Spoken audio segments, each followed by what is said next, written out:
Today's move of the day comes from the game of the reigning world champion Magnus Carlsen, and this game perfectly demonstrates the tactical monster that Magnus is. Generally, we know him by his positional grind and positional strategic play, but in fact, he is very good when it comes to tactics. And this was a young Magnus, so definitely this is quite a gem. So it's white to play and find the brilliant move that white played here.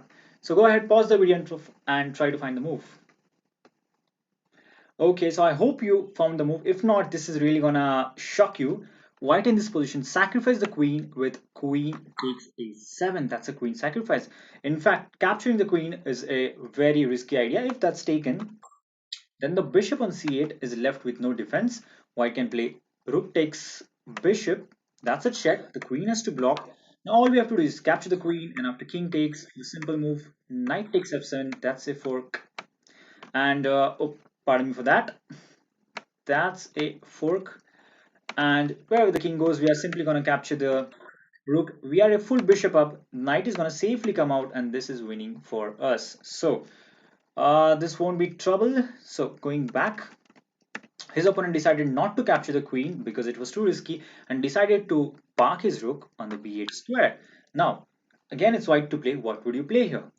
Just pause the video and try to guess the move that Magnus found here.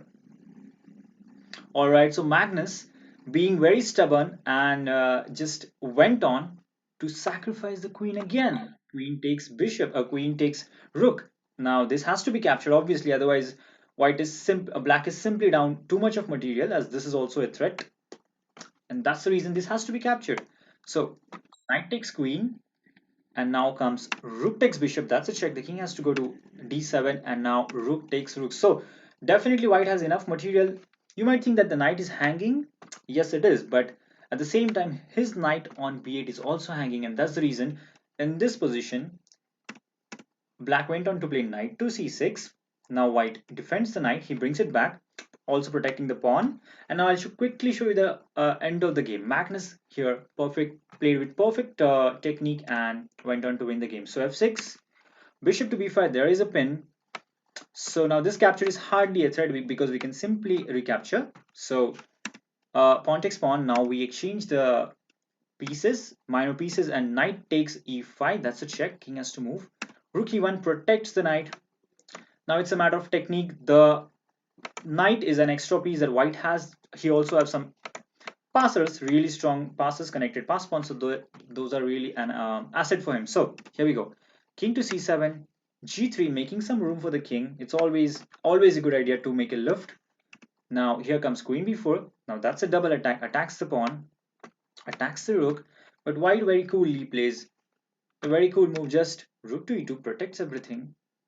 Now d4, rook to d8. Magnus is now trying to coordinate his pieces, and this cannot be captured. For example, if that's taken, then you all know what's coming. Knight takes c6 would be a beautiful fork on the king and the queen, and that will be winning. So here we go. Queen moves away. Now rook d7 check. King has to go there.